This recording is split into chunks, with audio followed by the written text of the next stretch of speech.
Amados, Efésios capítulo 4. Eu quero ler com os irmãos os versículos 11, 12 e 13, e 14, 15 e 16. Quero ler esses versículos com os irmãos. Eu quero inclusive pedir que todos os que aqui estão, que escute essa mensagem com bastante atenção, que você faça o mínimo de movimento possível onde você está. Se puder evitar se levantar sem necessidade para ir ao banheiro ou tomar água, a não ser que seja uma necessidade mesmo, uma coisa que você não pode deixar passar. Mas essa ministração, é como se fosse uma faca de dois gumes. Por um lado, ela é extremamente essencial para aquela pessoa, para o cristão que quer servir a Deus verdadeiramente. Então, se você tem no coração o desejo de verdadeiramente servir a Deus, você precisa ouvir atento ou atentamente a essa ministração, porque ela é fundamental, ela é essencial. Sem esse conhecimento ou sem a prática do que nós mostraremos aqui hoje à noite, dificilmente pode-se ter uma vida cristã adequada ou um viver cristão adequado, muito dificilmente. Por outro lado, para aqueles que não têm essa intenção verdadeira de seguir a Cristo, sinceramente, embora nem todos confessam isso, ou senão, acredito que geralmente não se confessa essas coisas, né? Mas você, ao ouvir, você poderá optar por um outro caminho. É uma possibilidade que você passe a saber efetivamente qual é a preocupação desse ministério, de volta à palavra, e qual é o nosso esforço, todo o nosso esforço, de maneira que você, sabendo qual é o nosso caminho, o nosso alvo, você conhecendo claramente essa ministração, você pode, então, a partir de então, escolher, procurar um outro lugar para você congregar, porque o que vamos ministrar aqui hoje é exatamente aquilo que nós queremos, que já estamos fazendo, que nós continuaremos a fazer.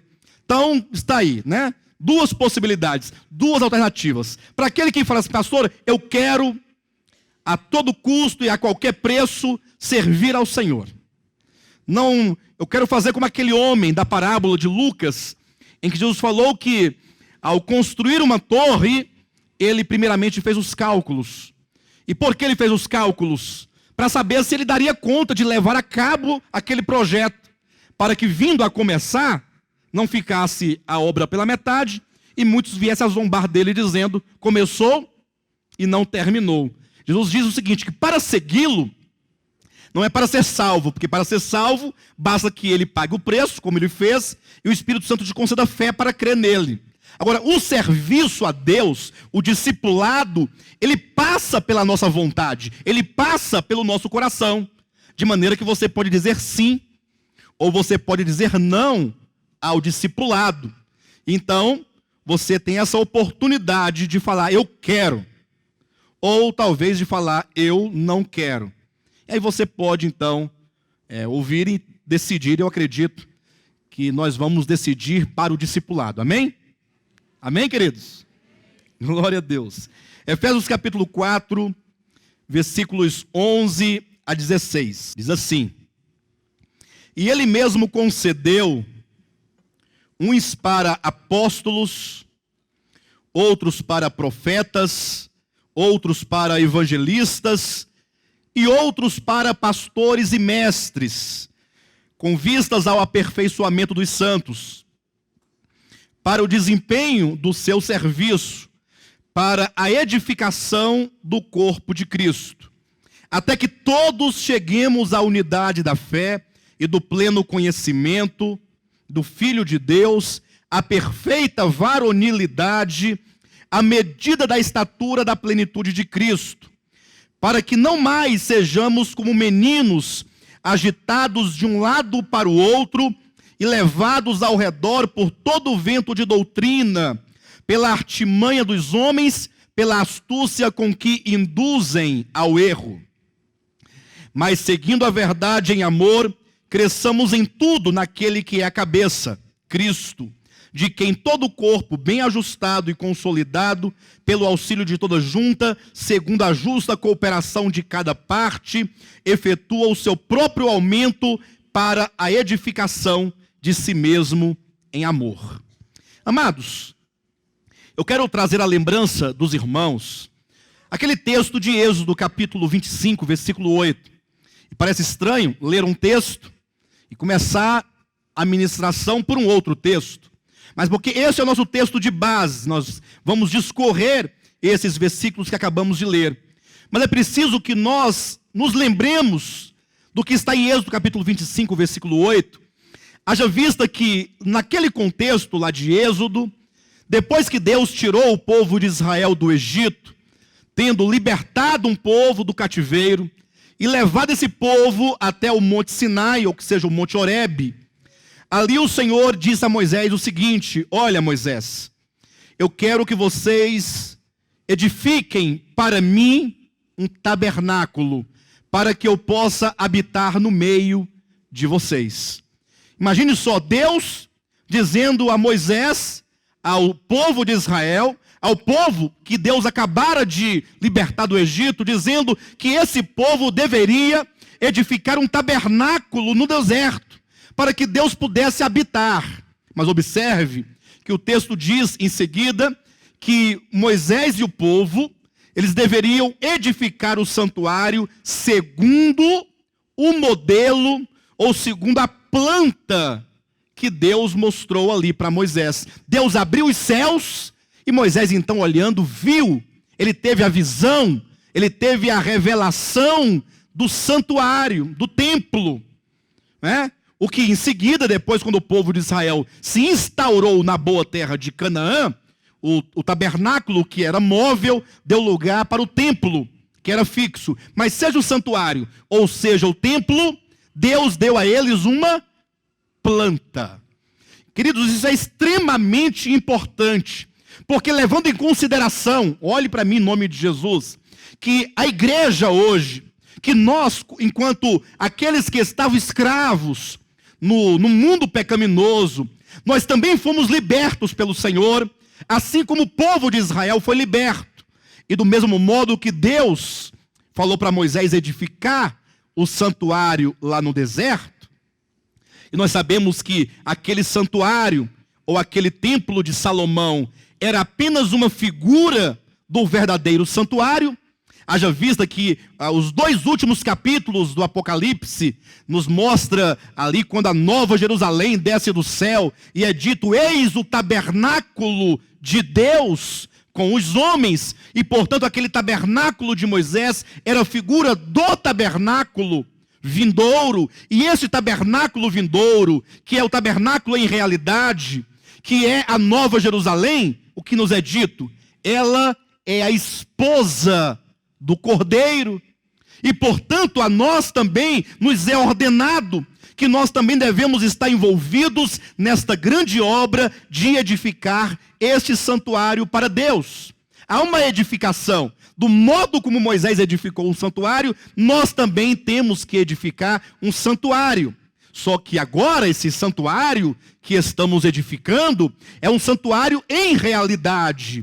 Não é aquele santuário feito por mãos humanas, mas é um santuário espiritual, que é a igreja, enquanto casa de Deus, enquanto habitação de Deus, enquanto corpo de Cristo. E portanto, do mesmo modo que a Moisés foi dada uma planta, para que ele fizesse aquela edificação, segundo o modelo que lhe foi mostrado, nós também temos que edificar segundo o modelo que nos foi mostrado. Nós vivemos numa época em que há muitos crentes, há muitos cristãos, há muitos obreiros, há muitos pastores, há muitos chamados apóstolos, há muitos chamados bispos, há muitos chamados evangelistas, outros missionários, e esses cargos, ou melhor, essas funções bíblicas têm se tornado cargos, têm se tornado hierarquias, e as pessoas almejam por isso.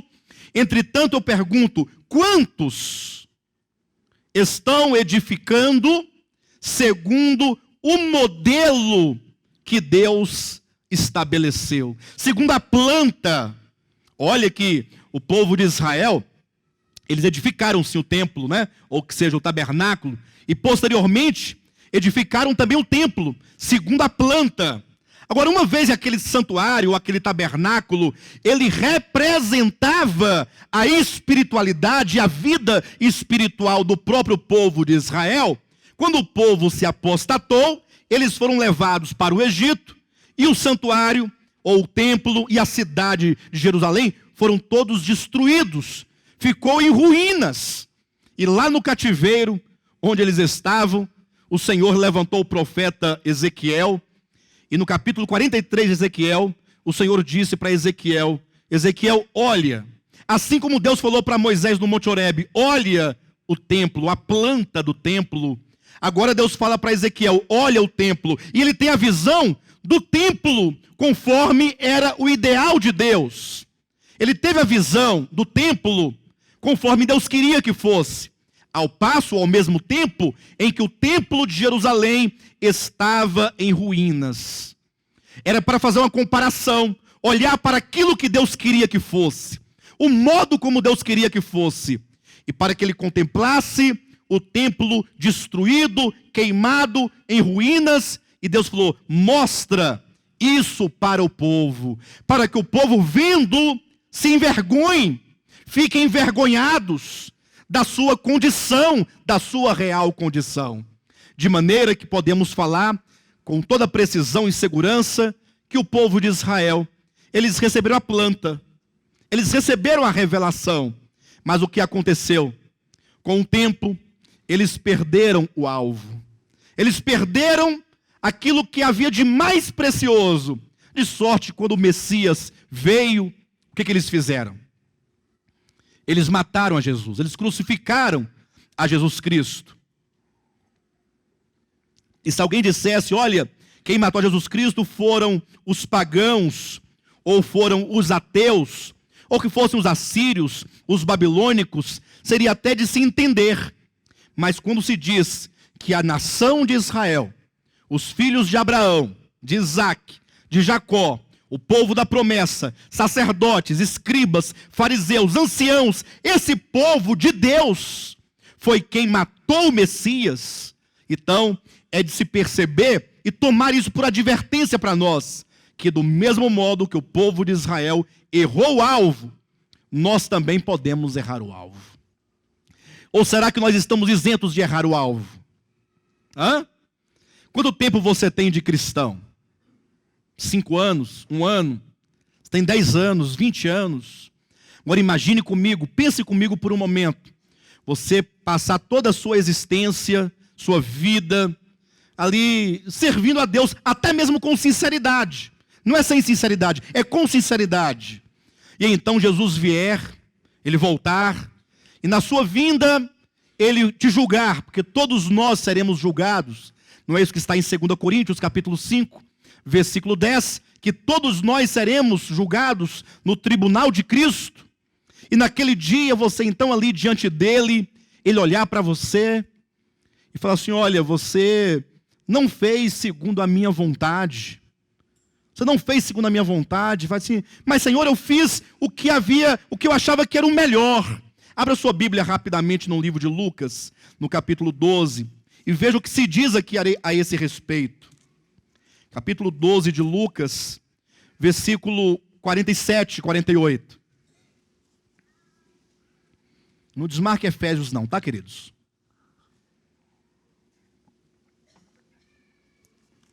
Palavras de Jesus Cristo dizendo assim, olha. Abriram?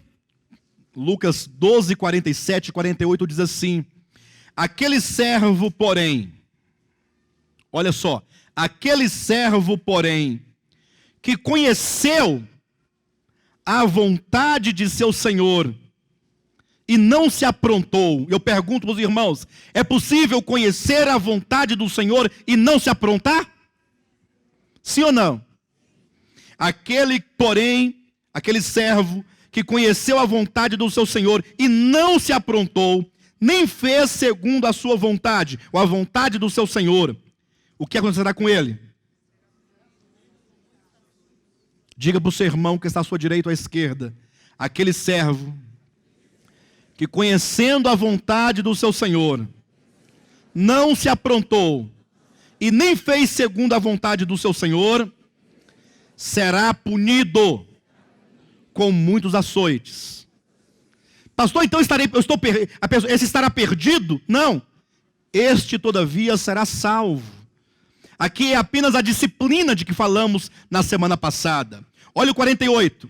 Aquele, porém, que não soube a vontade do seu Senhor e fez coisas dignas de reprovação, levará poucos açoites. Então nós temos aqui 2 pontos. Aquele que conheceu a vontade e, conhecendo, não fez a vontade e nem se aprontou. Mas há um outro que ele fez coisas dignas de reprovação. Mas com um detalhe: ele não sabia qual era a vontade do seu Senhor. Então observa que existem servos, pessoas salvas, servos, que não conheceram a vontade, não tiveram essa revelação dessa planta da edificação. Bem, ambos não fizeram a vontade, ambos não se aprontaram. O que sabia levará muitos açoites. O que não sabia levará poucos açoites, mas não vai escapar dos açoites. Esse açoite é uma disciplina que o Senhor trará. Lembrando que a Bíblia usa de vários instrumentos simbólicos para ilustrar a disciplina, e nós não podemos precisar qual o seu verdadeiro significado. Com certeza podemos falar que não é uma coisa boa. Açoites, prisão e outros itens mais. O finalzinho do 48 fala assim: mas àquele a quem muito é dado, mas aquele a quem muito é dado,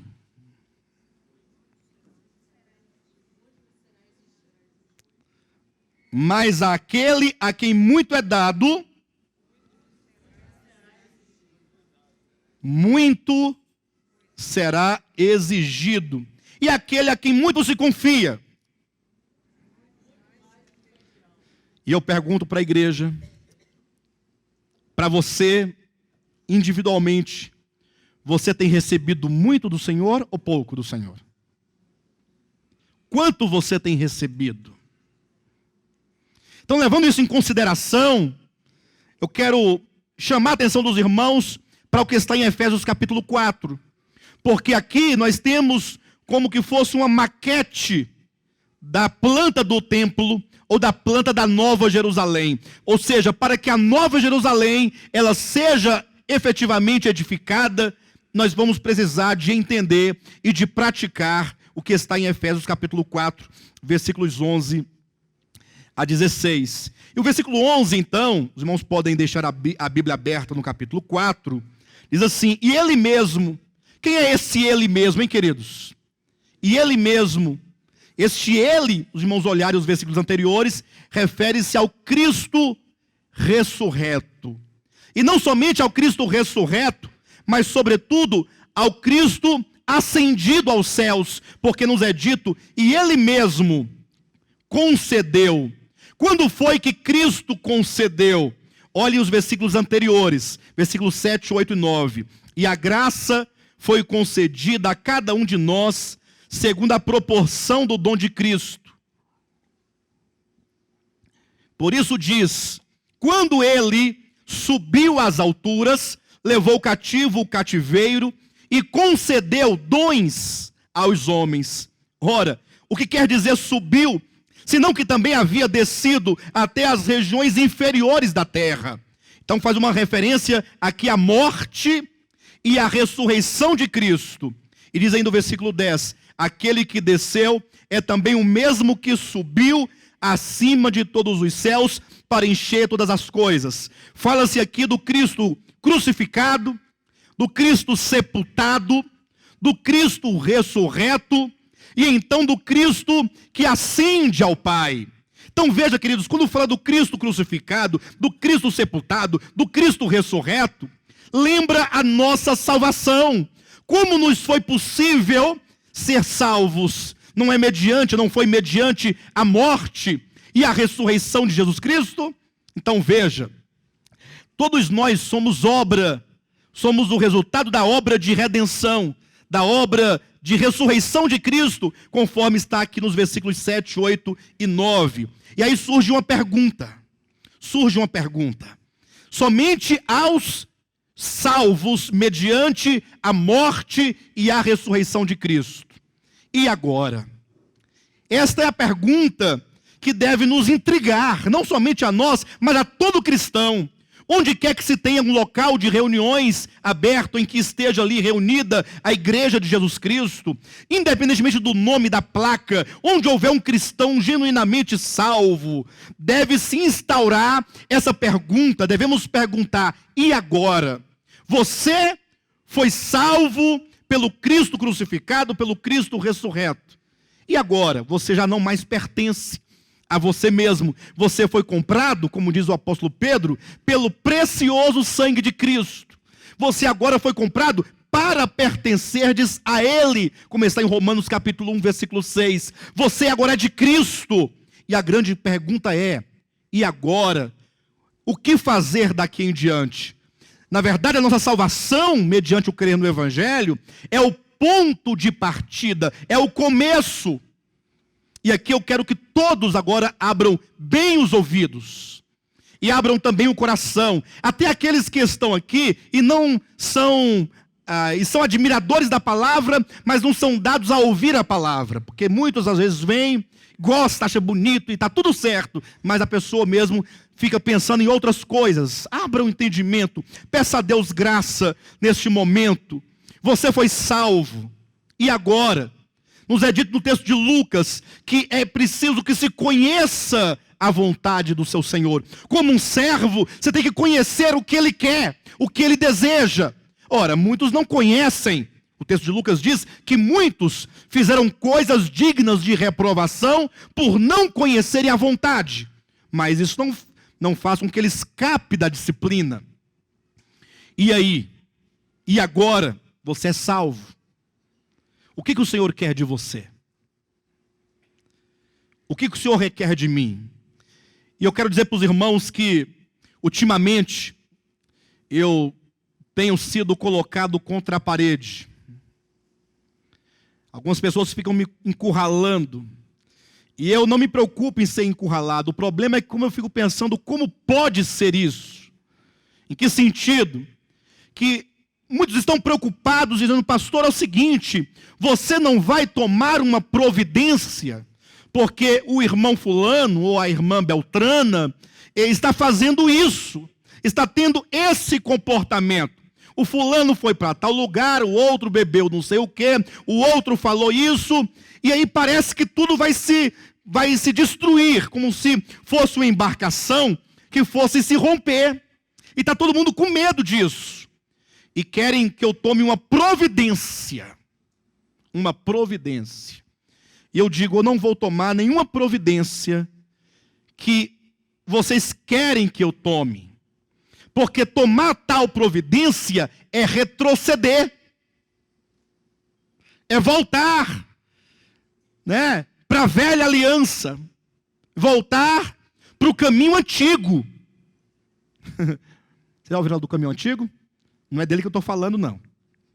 O caminho antigo, eu quero dizer, de onde nós já viemos. Nós já vencemos essa etapa de estabelecer leis e regras. Olha, irmãos, vocês não podem fazer isso ou aquilo outro. Porque se nós não conseguirmos levar os irmãos a uma visão clara a respeito do que é a vida cristã, como se dá a economia de Deus, conhecer a atual dispensação, e usarmos as ferramentas e os instrumentos adequados para essa edificação, se isso nós não conseguirmos, nós também não vamos voltar. Diga amém. Nós vamos progredir para o que é perfeito. É para frente que nós vamos. E é por isso que o versículo 11 do capítulo 4 diz: e Ele mesmo. E poderia apenas falar assim: e Ele concedeu. Se tivesse, e Ele concedeu uns para apóstolos, eu me daria por satisfeito. Mas o texto diz: e Ele mesmo.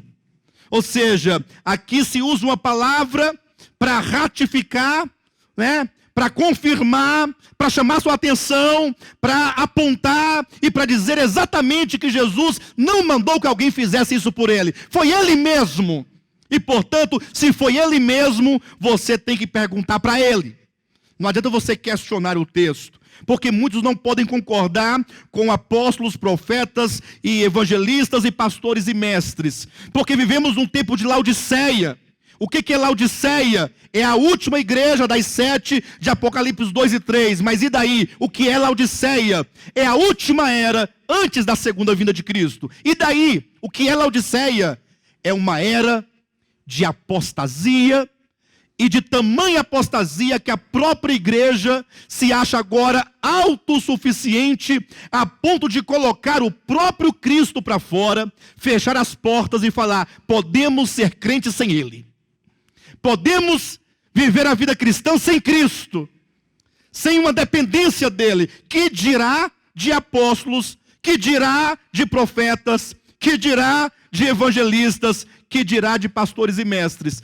É uma época em que os filhos não mais respeitam os pais. E quando você vê um filho que honra e respeita os pais, você fica admirado. Mas que coisa linda, seu filho, maravilha. Olha, mas deveria ser normal. Mas não, é anormal. Uma época em que já não há mais o princípio da autoridade, porque até aqueles que vão para as ruas fazerem os movimentos que deveriam ser democráticos, e muitos fazem de maneira democrática, mas uma outra parte vai apedrejar o Palácio do Planalto, vai tocar fogo, vai quebrar, e é um espírito de anarquia, é um espírito de rebelião que não é o espírito de Cristo. Ou seja, é uma época em que se procura romper com toda e qualquer autoridade, com todo e qualquer governo. É uma época em que se procura viver independentemente. E eu quero dizer para você, se você quiser viver uma vida independentemente, você não pode ficar na igreja, porque a igreja é o corpo de Cristo e é uma vida coletiva, em que o cabeça é Cristo, igreja é coletivo. De maneira que é dito que o próprio Cristo ressurreto e assunto aos céus, foi Ele mesmo, foi Ele próprio quem concedeu uns. Ele concedeu uns. Ele concedeu, não é dito que Ele concedeu dons de apóstolos, porque é dito nos versículos anteriores que Ele concedeu dons aos homens. E esses dons, uma vez dado a este, aquele ou aquele outro, e esse dom entrando no coração e ganhando essa pessoa, agora esta pessoa ou estas pessoas, esses uns do versículo 11, eles próprios se tornam dádivas. É dito que o Senhor ressurreto não disse que Ele concedeu a uns, mas concedeu uns. Algumas pessoas foram dadas. Deus concedeu pessoas a quem nós, tecnicamente, chamamos de homens dons. Deus concedeu apóstolos. Concedeu para quem? Para quem? Para a igreja, está no versículo 12, com vistas ao aperfeiçoamento de quem? Dos santos. Então Deus deu aos santos. Quantos santos nós temos aqui? Santos. Tá bom, santos e santas. Melhorou. Tinha 4, agora nós temos 7. Tá bom, já tá bom. Os demais não são santos, explico. Pastor, eu pensei que aqui não tinha nenhum santo, que eu olhei e eu vi que essa igreja, pelo menos dos santos, está liberta. Se bem que esse leão poderia ser um santo, né? Mas não é disso que eu estou falando. Nós estamos falando de imagem de escultura. Até porque imagem de escultura não é santo, é imagem de escultura. Ou é um ídolo, né? Santo são aqueles que foram santificados, que foram separados. O Senhor, quando te salvou, Ele te separou para Ele. Você foi separado do mundo. Você foi separado de tudo que há de comum. Você agora está em Cristo e está numa posição espiritual separada de tudo que é comum. E, portanto, você é santo neste aspecto. Quantos santos nós temos aqui? Aumentou de 7 para 12. Tá bom. Muito obrigado. Muito obrigado pelos santos que estão presentes. Então, o Senhor concedeu aos santos, à igreja. E o que Ele concedeu? Ele concedeu dinheiro? Ele concedeu riquezas materiais? Não. Ele concedeu uns para apóstolos, outros para profetas, outros para evangelistas e outros para pastores e mestres. Está aí na Escritura. O Senhor concede homens dons. Queridos, quando você olha para a planta do templo, e esse templo a que nós nos referimos é a Nova Jerusalém, que é a igreja em estado final de glorificada, né? Totalmente tomada da plenitude da glória de Deus. Então, quando você olha para esse texto, você entende, olha, aqui o Senhor visando a edificação da Nova Jerusalém, e quantos estiverem na Nova Jerusalém tem que passar por aqui. Não tem como você chegar lá desviando do capítulo 4 de Efésios, porque aqui o Senhor, que é sábio, que é Senhor da igreja, que é Ele que fala assim, olha, para que a igreja seja edificada, eu vou habilitá-la, eu vou conceder a ela homens chamados apóstolos, profetas, evangelistas e pastores e mestres. Com qual objetivo, queridos?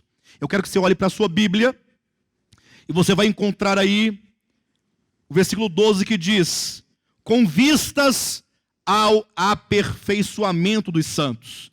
Então, esse é o primeiro ponto. Os santos, para serem aperfeiçoados, precisam da cooperação desses homens dons. Ou seja, pastor, eu não preciso. Eu já estou crescido o suficiente, eu não mais preciso desses homens dons. Engraçado é que se você não precisa, então você não está aqui nesse texto, porque é dito no versículo 13, até. Tem um até na sua Bíblia. Esse serviço dos santos, mediante a cooperação dos homens dons, vai durar até que todos nós cheguemos a uma plenitude de vida, até que a obra esteja consumada. Então esse até quer dizer, enquanto durar essa edificação, esse serviço, esse aperfeiçoamento, então a igreja estará trabalhando numa engrenagem, sendo aperfeiçoada, com vistas ao aperfeiçoamento dos santos. E para que é o aperfeiçoamento? Aí o apóstolo Paulo vai colocar duas razões por que cada um de nós precisamos de aperfeiçoamento. No versículo 12 diz, aí vem o primeiro o desempenho do seu serviço. O segundo para a edificação do corpo de Cristo. Então, positivamente falando, entenda, positivamente falando, a igreja tem que ser aperfeiçoada. Os santos precisam de ser aperfeiçoados para, positivamente, cumprirem com a obra do ministério. E daqui a pouco eu volto para esse aspecto, para o desempenho do seu serviço, para que esse serviço leve posteriormente à edificação do corpo de Cristo.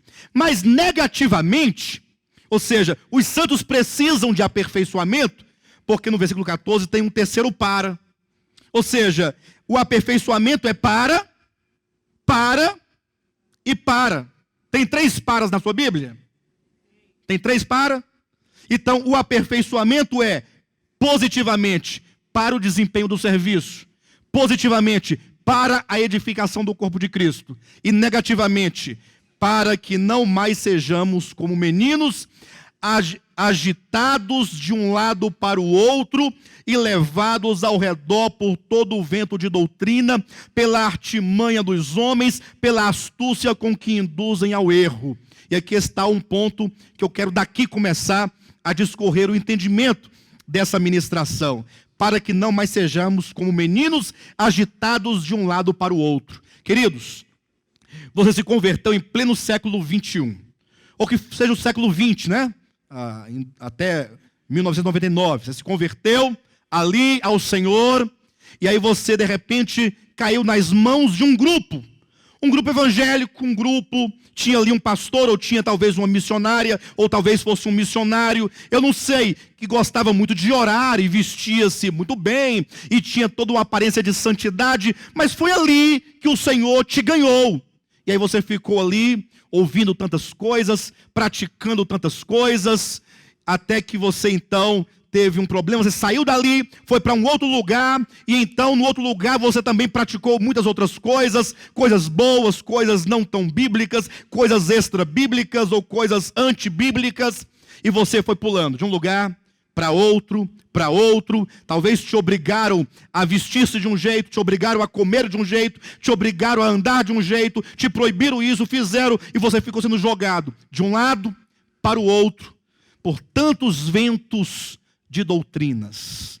Amado, se você não considerar esta verdade, se você se julgar suficientemente capaz, e então você simplesmente desprezar que Deus, o Cristo ressurreto, Ele está preocupado com você, para que você não fique jogado de um lado para o outro, sendo levado pelos ventos de doutrina. O Cristo ressurreto, Ele previu que homens maus, agindo com artimanha e com sua astúcia, haveriam de induzir o povo de Deus, induzir o Filho de Deus, induzir o servo de Deus, induzir a igreja de Deus ao erro.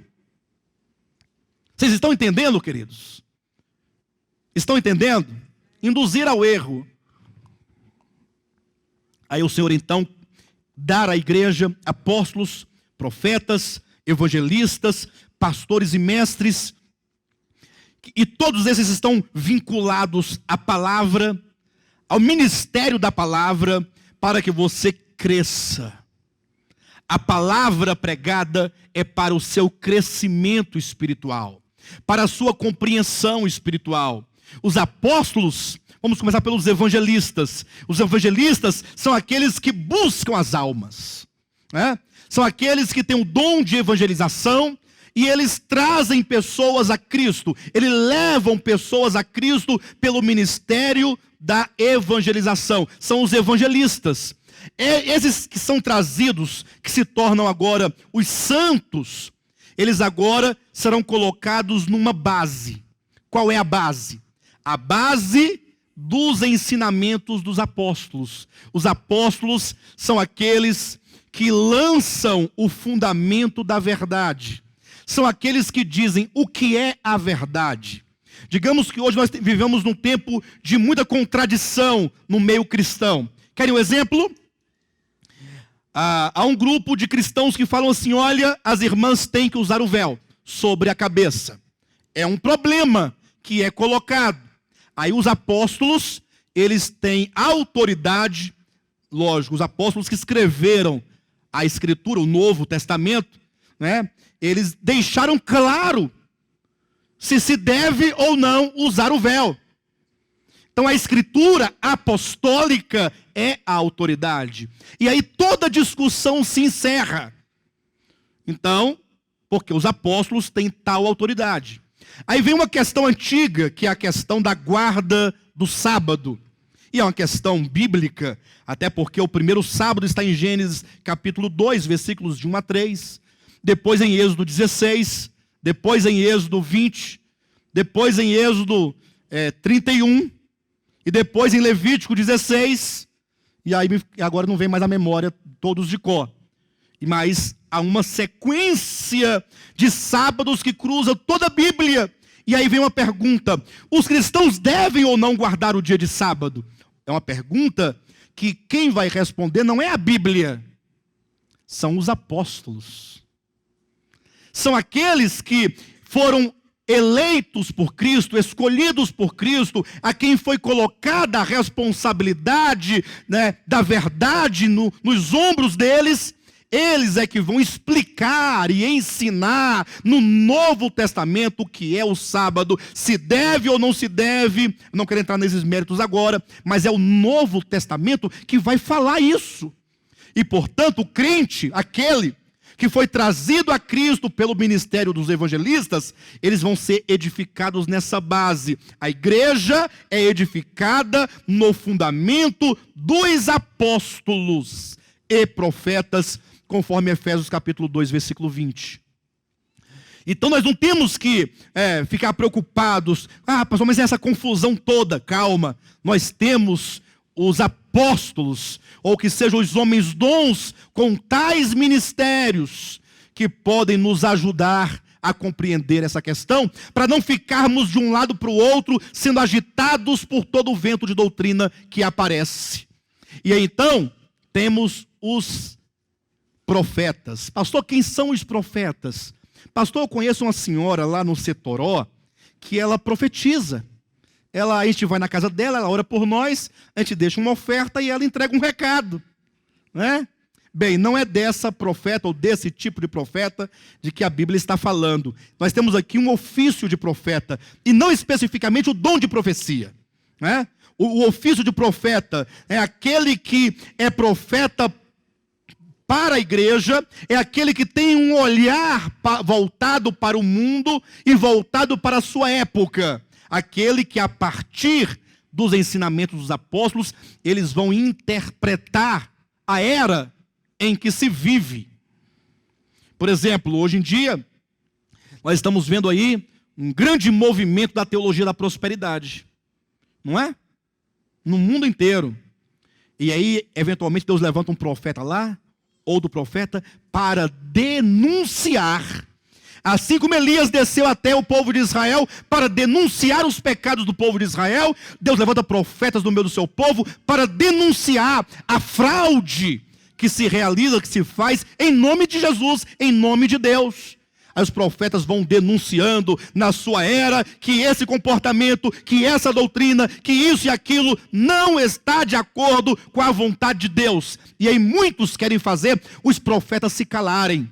Como um recentemente, não sei se soou como uma ameaça de que ele próprio faria, ou que tivesse seus capangas, ou se porventura ele estivesse de fato acreditando que Deus iria matar essas pessoas. Teve um que falou assim: olha, quando vocês virem por aí pastores roubando, fazendo coisa errada, cale a boca, não fale nada, porque já vi muita gente morrer por falar mal dos ungidos de Deus.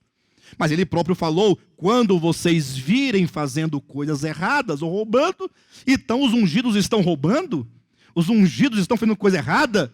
De maneira que os profetas de Deus não podem se calar e nem se intimidar diante de ameaças essas, sejam espirituais ou sejam humanas. Eu não sei de que natureza são tais ameaças, mas os profetas denunciam, os profetas falam, os profetas não se calam, porque são ordenados por Deus a falar contra uma época de apostasia.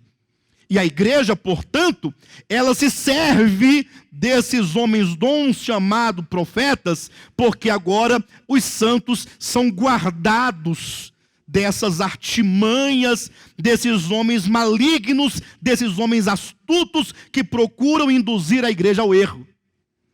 E agora vem um dos mais importantes.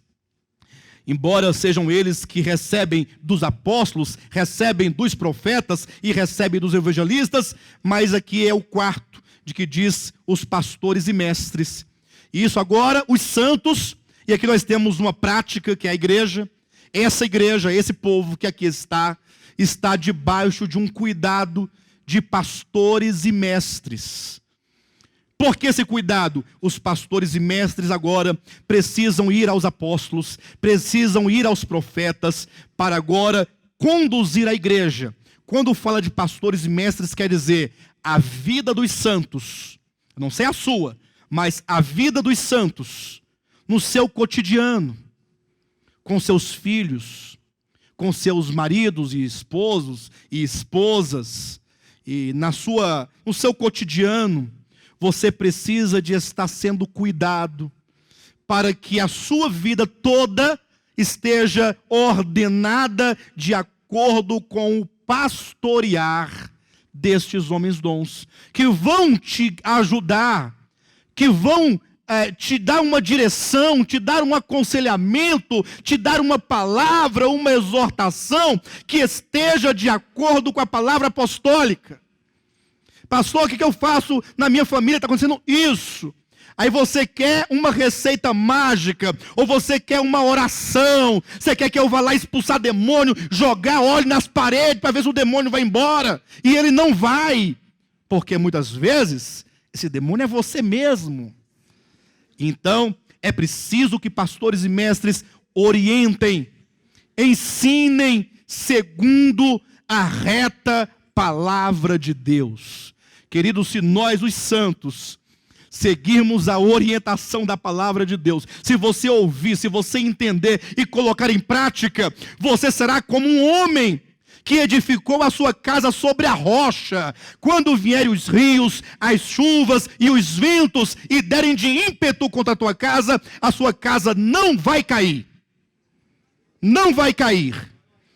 Porque você é aquele que ouve e aquele que pratica a palavra de Deus. Então, a razão por que vivemos num tempo de tantas campanhas, que fenômeno é esse que é campanha disso, campanha daquilo? Bem, a despeito se está correto ou não as campanhas, uma coisa é certa: a necessidade de campanha é a prova de que o povo de Deus há muito não ouve e pratica a sua palavra. Porque vai se desagregando, vai tudo se acabando, aí tem que correr. Onde é que está uma campanha boa? Um pastor poderoso, um pastor que ora forte, né? Aquele pastor mesmo que fala igual carioca, né? Cadê aquele pastor? Vocês entendem aquela questão? Aí fica atrás disso. Porque se ouvirmos a palavra e colocarmos em prática, o que vai acontecer? Quando vierem os rios e derem de ímpeto contra a tua casa, o que vai acontecer? Se você construir na rocha, se você ouvir e praticar a palavra, o que vai acontecer? Não vai cair? E quando vierem os ventos e as chuvas, você vai ser aquele porquinho que construiu a casa de tijolo.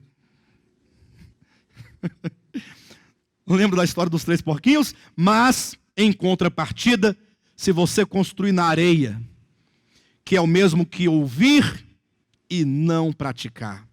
Meu irmão, não precisa de rios, não, e nem de chuvas. Basta um vento e a sua casa cai. Tudo começa a dar errado, pastor. Está tudo dando errado na minha vida. Mas por que será? Você tem recebido pastoreamento e ensinamento? Você quer construir uma vida cristã a partir do reto ensino, da verdade?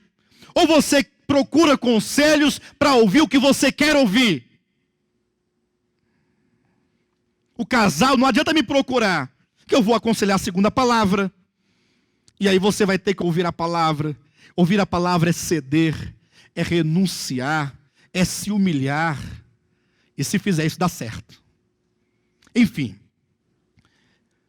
os santos são aperfeiçoados com esses ministérios apostólico, profetas, evangelísticos e de pastoreamento e ensino dos mestres. Então, uma vez aperfeiçoados, no sentido de que você compreende a verdade, você entendeu a economia de Deus, você entende o que é a vida cristã, você já sabe, então agora você não mais será como um menino agitado. Acabou. Vão olhar para você, você também não pode se orgulhar, porque o orgulho é um sintoma de que você não cresceu. Tem muita gente orgulhosa por aí, achando, eu sou maduro agora. Agora eu não sou mais levado por vento de doutrina, com aquele orgulho. Para. Se você entendeu, se você cresceu, você não é mais menino agitado, você não é mais levado, você não é mais enganado, você não é mais induzido ao erro, porque você se tornou participante do ministério de homens dons que te orientaram, que te ensinaram, que te introduziram os primeiros passos e o caminho e o caminhar na reta palavra de Deus, porque apóstolos, profetas, evangelistas, pastores e mestres estão todos trabalhando com a revelação do Novo Testamento. Então, negativamente, você não é mais menino e não fica mais agitado. Imagine nós, ou vocês, ou cada um de nós, que alguém passa aqui conosco tanto tempo, 1 ano, 2 anos, 3 anos, ouvindo ensinamento, explicações, tanta coisa, e depois, por causa de um prato de lentilha, a pessoa fala assim, pastor, eu vou sair, e eu vou congregar agora, lá em tal lugar. Mas, Senhor, o que está acontecendo? Não que os irmãos para onde essa pessoa vai sejam indignos, não é questão de dignidade, é questão de você avançar, de você crescer. E também é saber, será que os irmãos que aqui estão entendendo? Será que você está entendendo? Ou será que você está aqui por qualquer razão, e você nem sabe mesmo por quê? Sabe que aqui é bom. Aqui, eu estando aqui, eu vou para o reino, né? Porque esse povo está indo para o reino, eu também vou. Não é assim. Não é assim. Estar aqui não garante reino para ninguém. Pelo contrário, estar aqui significa que você tem agora uma grande responsabilidade de praticar a vontade do seu Senhor. Do contrário, né? Restar-lhe-á, ou restar-lhe-ão muitas chicotadas, conforme o texto de Lucas. Bem, mais uma vez aperfeiçoados, não sendo nós mais meninos agitados de um lado para o outro, vem um aspecto prático. Eu vou perguntar e não quero que ninguém levante as mãos, apenas responda para si. Você já foi aperfeiçoado? Está aperfeiçoado? Porque é dito que esses homens foram dados para o aperfeiçoamento dos santos. Você se sente aperfeiçoado? Pastor, eu me sinto aperfeiçoado. Não, pastor, eu me sinto que eu estou já bem avançado, mas eu ainda preciso de mais aperfeiçoamento. Enfim, então agora vem o aspecto positivo e prático dessa ministração. Versículo 12. Com vistas ao aperfeiçoamento dos santos para o quê? Para o desempenho do seu serviço.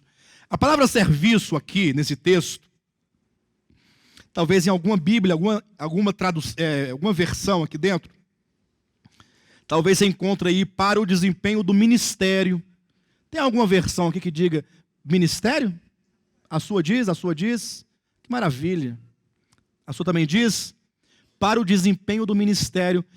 Ixi, eu pensava que quem fazia o ministério acontecer era o pastor Alexandre, era o pastor Renato, era o pastor fulano, era o pregador, era o cooperador. E agora é dito que os santos, eles são aperfeiçoados para o desempenho do ministério. Irmãos, a obra de Deus, a casa de Deus, a planta daquilo que Deus quer que aconteça, entenda. E aqui deve cair por terra muitos conceitos. O ministério é um serviço, é uma obra que deve ser executado. Ou executada, a obra deve ser feita. Existe uma obra a ser realizada. E esse serviço, portanto, esse ministério, será levado a cabo pelos santos. Eu estive em Planaltina ontem, e como lá é um número reduzido de pessoas, eu perguntei o nome de cada pessoa. Seu nome? O seu? Renato. O seu nome? Silvio. O seu nome? E assim eu fui, perguntando um por um. Todos falaram o seu nome. Aqui eu não tenho como fazer isso. Mas eu quero dizer uma coisa para você. Em nome de Jesus.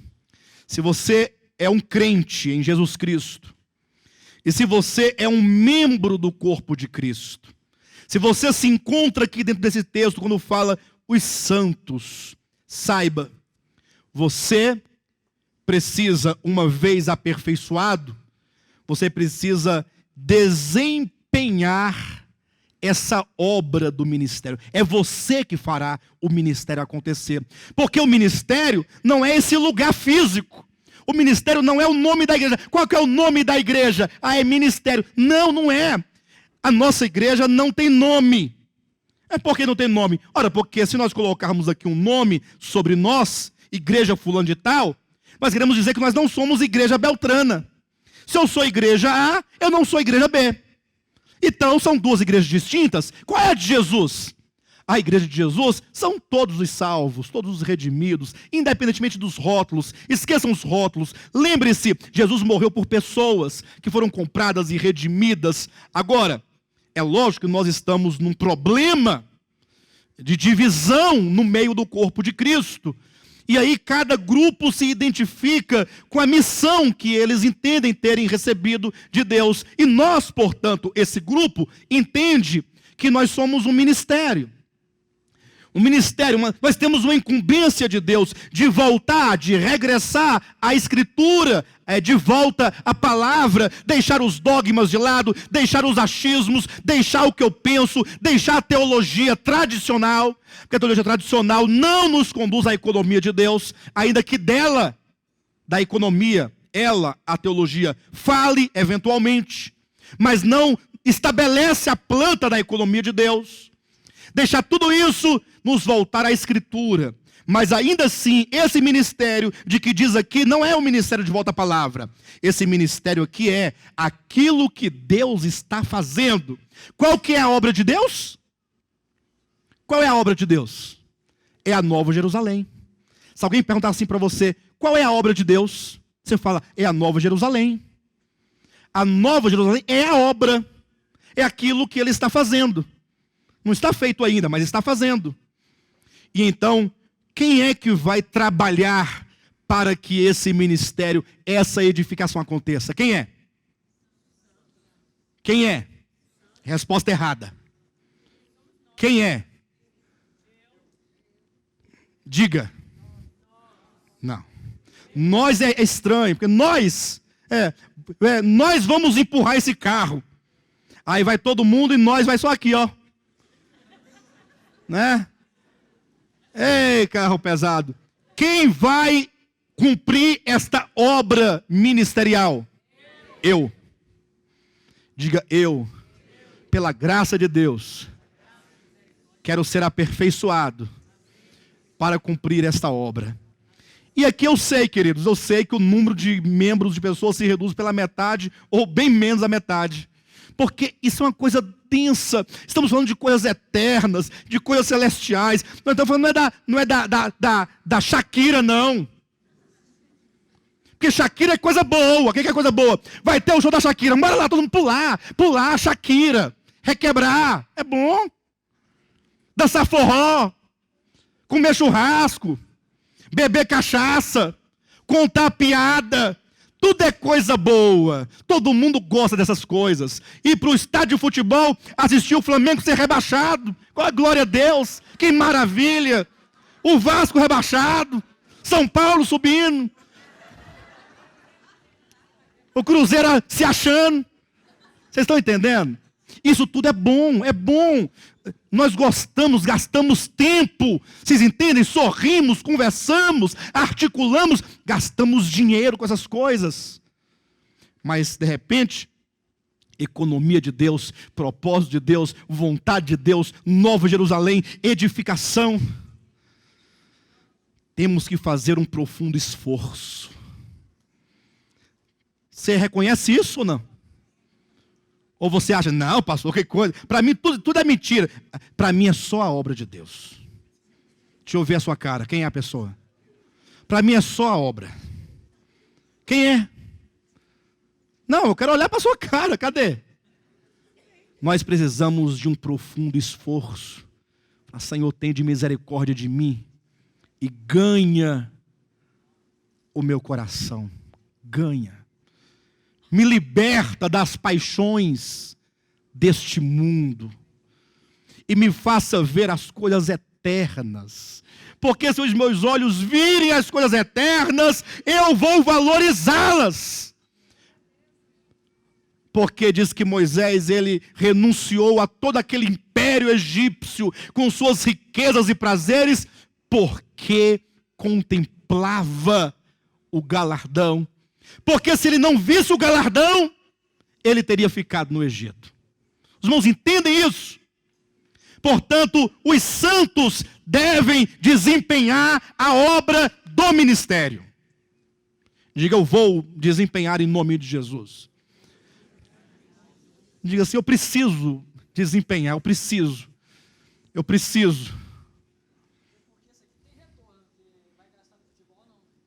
Glória a Deus. Diga assim, eu preciso. Diga, eu preciso. Você precisa, meu irmão, em nome de Jesus. Você precisa. E eu também preciso. E eu preciso mais do que os irmãos. Eu preciso mais do que os irmãos. Eu sou carente, senão não dou conta. Pastor, eu quero saber qual é o resultado desse serviço. Está aqui, ó, é a edificação do corpo de Cristo. Corpo de Cristo em plenitude, edificado. Aí só um detalhe antes de eu entrar no aspecto do ministério aqui, que eu quero falar o que é o ministério, já que os irmãos querem desempenhar o ministério, eu tenho que falar o que é o ministério, senão fica eu quero, mas não sei o que é, né? Antes disso, edificação do corpo de Cristo. Fala comigo, edificação do corpo de Cristo. Muitas vezes fica muito teórico, né? Edificação. O corpo de Cristo será edificado. Os irmãos lembram de Gênesis capítulo 2, versículo 18, que Deus criou o homem perfeito, a imagem e semelhança de Deus. E eu pergunto para os irmãos, Adão era a imagem e semelhança de Deus? Não era? Manolinha está clara, disse, não era. Eu pergunto para os demais irmãos, Adão era a imagem e semelhança de Deus? Era ou não era?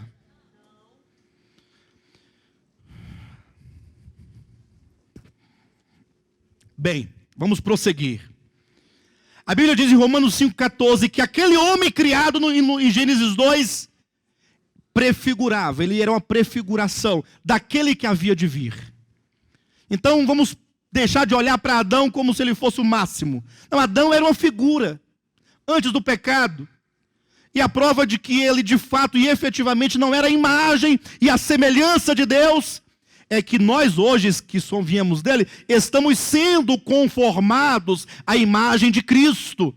Está em Romanos capítulo 8, versículo 29. Nós fomos eleitos e predestinados para sermos conformes à imagem do Filho.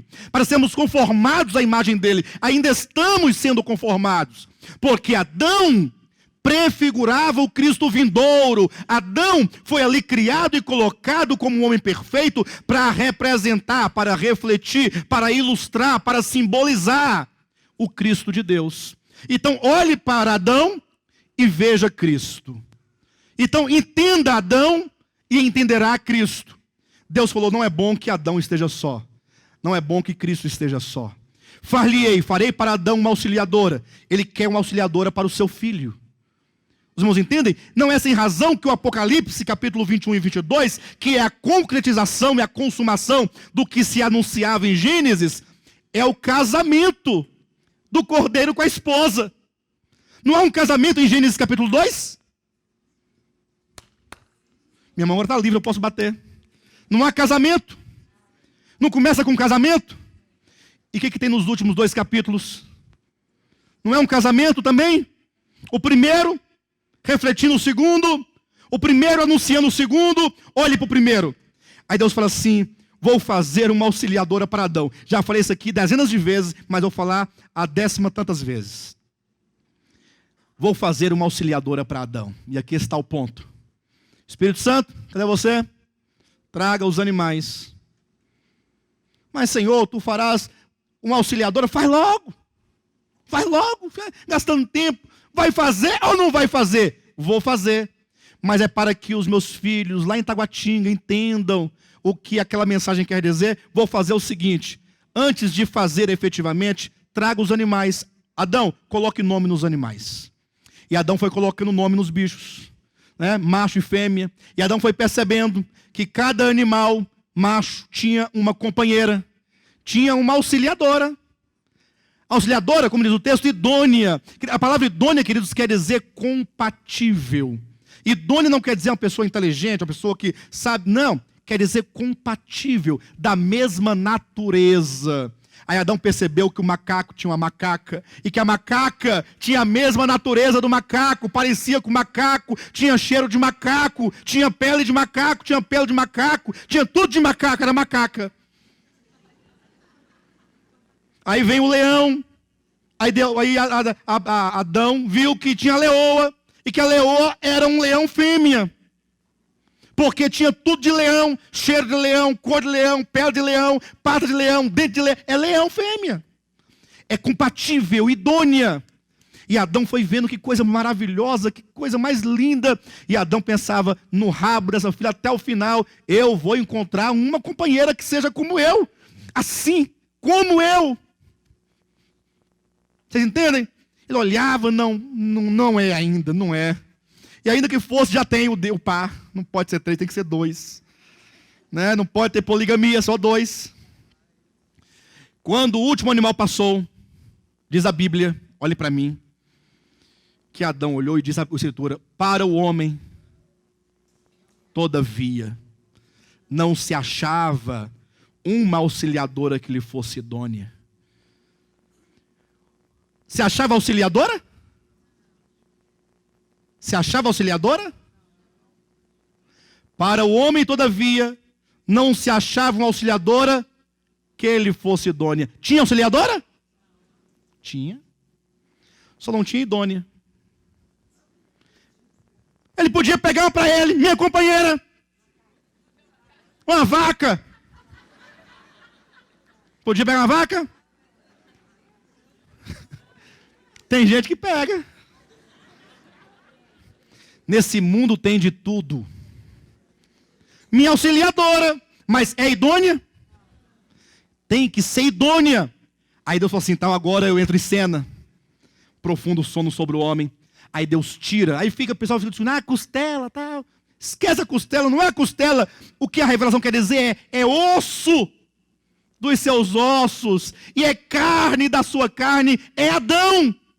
É dele que se produz a noiva. A noiva não vem da vaca, não vem do macaco, não vem da onça, não vem do cavalo, não vem da árvore, vem do próprio homem. Portanto, a noiva de Cristo vem do próprio Cristo. É da sua essência, é da sua natureza, é dele. Quando o homem viu aquela mulher, falou assim: esta, afinal, é osso de meus ossos, é carne da minha carne.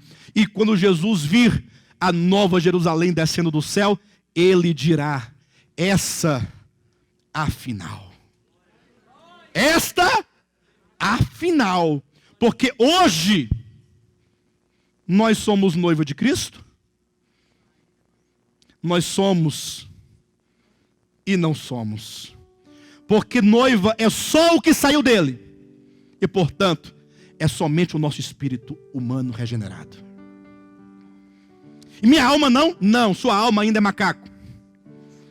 Ainda é onça, ainda é galinha, ainda é urubu, é sapo, é muita coisa. Mas ainda não é Cristo. Entenda isso em nome de Jesus. Irmãos, agora veja. Vocês estão entendendo? Você sabe por que no reino milenar, e olha que o reino milenar é o casamento, é a festa de casamento. Muitos crentes não estarão lá. Ah, mas se eu sou crente, sou da noiva, não vou estar no casamento? Ah, vai besteira. Como pode o crente que é parte da noiva, que é a igreja, não está no reino, que é o casamento? É porque você ainda não é noiva. No reino só estará a noiva. Só a noiva. É por isso que hoje é o tempo de nos tornarmos noiva. E se tornar noiva é se envolver nesta obra, nesse desempenho do serviço, porque é nesse ministério, o ministério que em 2 Coríntios 3 é o ministério do Espírito, é a obra do Espírito de tirar de nós tudo que é Adão, tudo que é caído, tudo que é carne, e então engendrar, instaurar dentro de nós Cristo. Tira do velho homem, coloca do novo homem, tira do velho homem, coloca-se do novo homem. É um processo orgânico em que nós vamos sendo santificados, vamos sendo transformados de glória em glória. E aí onde é que entra, pastor? O que é o ministério? Eu quero desempenhar o ministério. 2 Coríntios no capítulo 3, lá está a obra do ministério. Havia antes o ministério da lei. Hoje nós temos o ministério do Espírito. Pastor, qual é a obra do ministério? É o ministério do Espírito. 2 Coríntios capítulo 3, versículo 18 nos mostra qual é a obra do ministério. 2 Coríntios 3, 18. Grave isso no seu coração. Escreva bem grande numa cartolina, coloque na porta da sua casa, na porta do seu quarto, no banheiro, na televisão, para onde você olhar, você ali enxergar, você vir o que é a obra do ministério. E todos nós, todos os santos, diga comigo, e todos nós, com o rosto desvendado, com o rosto desvendado, e todos nós, com o rosto desvendado. Só uma pergunta, você já desvendou seus olhos, seu rosto? Ou você ainda está com o véu da antiga aliança sobre o seu rosto? O véu da lei. Leia 2 Coríntios 3. E todos nós, repita, com o rosto desvendado, contemplando a glória do Senhor, somos transformados de glória em glória à sua própria imagem, como pelo Senhor o Espírito.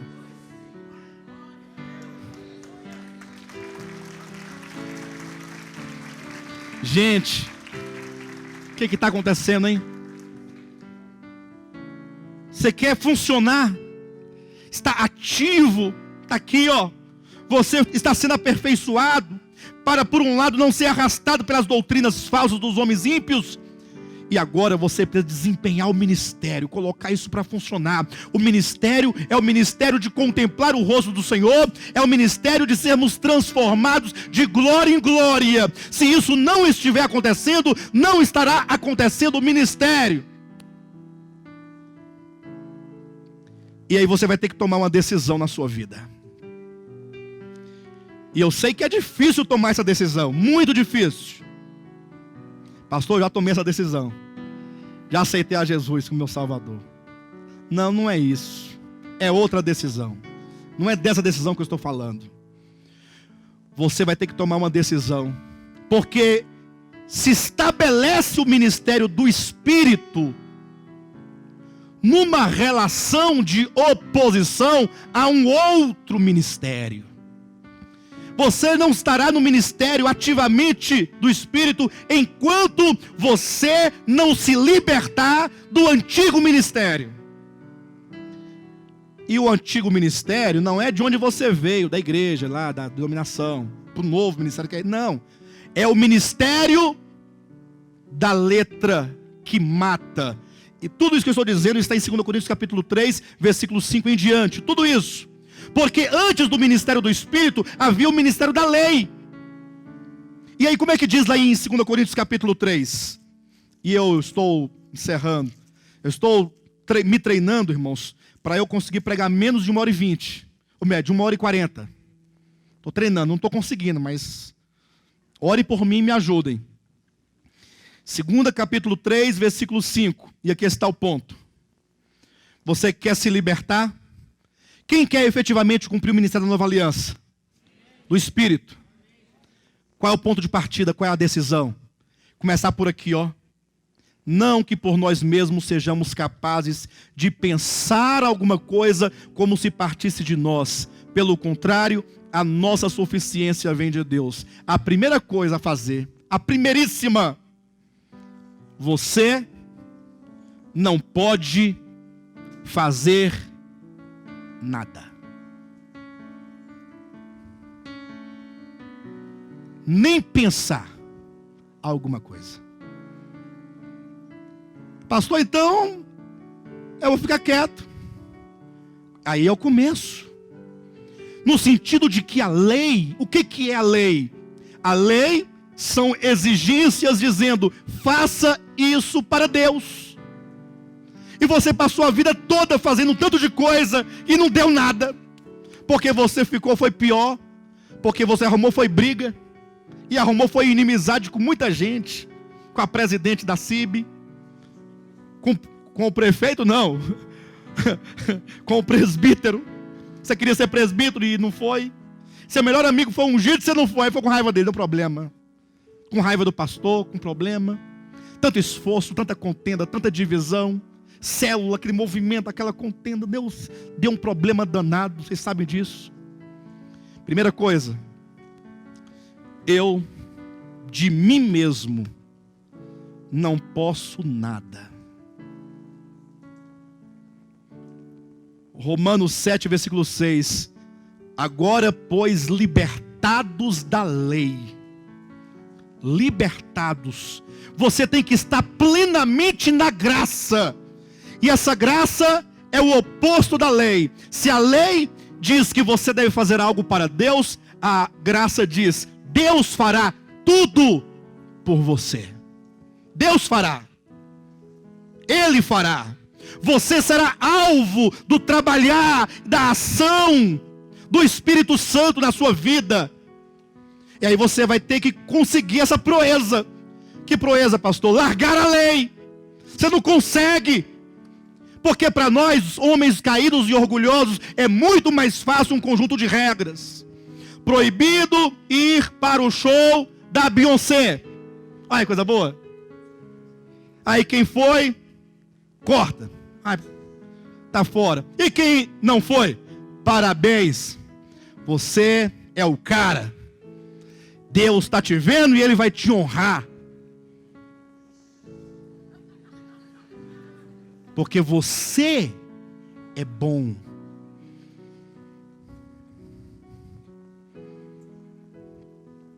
Pastor, então pode ir? Eu não sei se pode.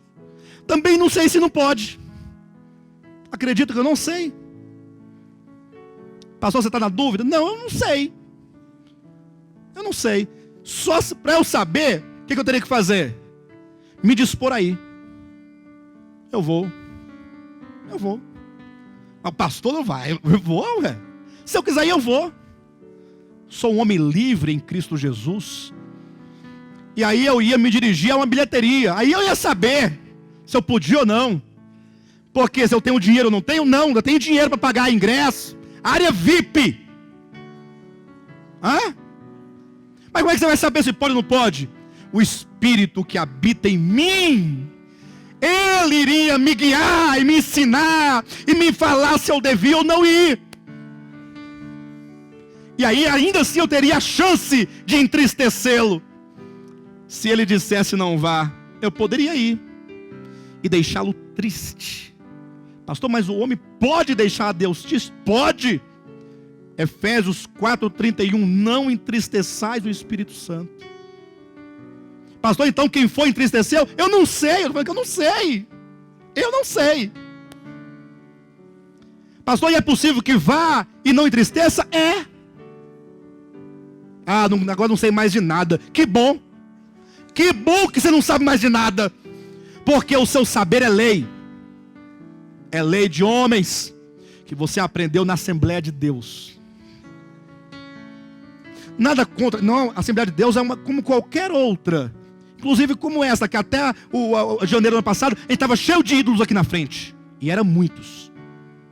Aqui, eu falei a palavra em 1º de janeiro aqui. Vamos quebrar os... Lembram? O Vinícius sabe.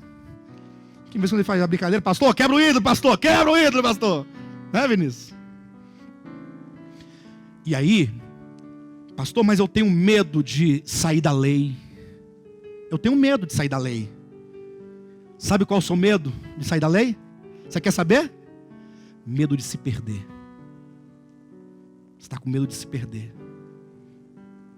Você pensa que se você de repente sair da lei, tudo, você vai afundar. É Pedro que estava no barco. Jesus falou assim: Pedro, vem cá.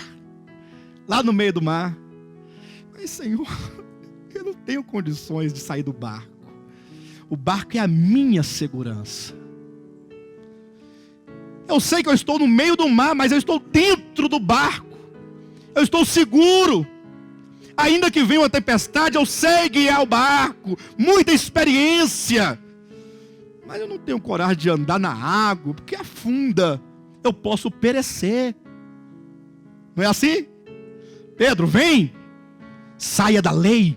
Saia dos seus fundamentos. Saia da sua capacidade. Saia da sua habilidade. E comece a caminhar pela fé. Andar na água. Andar na graça, É andar pela fé, pela pura e mera confiança na palavra de Deus. Ele disse que da minha mão, das mãos dele, ninguém poderá arrebatar, e portanto ninguém vai perecer. Você não vai perecer. Pastor, e se eu cair, você não vai perecer. E se eu pecar, você não vai perecer. Ah, pastor, eu não posso acreditar nesse evangelho, e nem eu no seu. Porque quem disse, das minhas mãos ninguém arrebata, ninguém tira aquele que o Pai me deu, eu creio é nisso. Primeira coisa é sair da lei. Sai totalmente da lei. Mas e agora, pastor? E agora você vai começar uma experiência de vida, de conhecer o Senhor. Talvez você nunca tivera tamanha experiência de conhecer a Deus. Porque para que você quer andar à luz de sua presença, se você tem o endereço da boa terra de Canaã? Explico. Deus falou a Abraão: vem para uma terra que eu vou te mostrar. Ou seja, cada passo de Abraão é seguir o Senhor. O Senhor ia e Abraão seguia. Poderia muito bem dar o endereço, vai para a terra tal e é lá. Ele iria sem o Senhor. A vida de fé é seguir o Senhor. Não tenha medo. Quando parecer que está tudo dando errado, está dando certo, Ele está no controle. Desde que você tenha uma convicção. E todos nós, com o rosto desvendado, contemplando a glória do Senhor, olhe para a face do Senhor. Amém? Olhe para a face do Senhor. Você não vai se perder. Olhe para a face.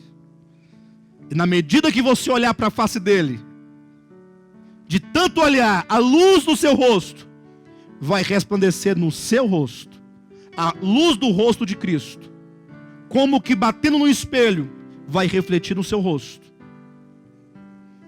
E essa luz no seu rosto vai infundir, vai imprimir a imagem do próprio Senhor. Do próprio Senhor. Aí você vai começar a amar, perdoar, ajudar, condoer-se, dividir, compartilhar. Tudo aquilo que Jesus pregou, que para nós era tão difícil por causa do nosso ser egoísta e caído, agora a igreja começa a ser uma expressão de Deus. Porque não estamos mais defendendo nada, nem doutrina de homens, nada. Não temos nenhuma ambição de coisa, de lugar, de nada. É só Deus, é só o Senhor. E o mundo verá que existe algo diferente. E quando perguntarem, não teremos nada do que nos orgulhar, porque não temos nada. Diremos, é o Senhor. É o Senhor. Toda honra e toda glória sejam dadas, portanto, ao nosso Deus.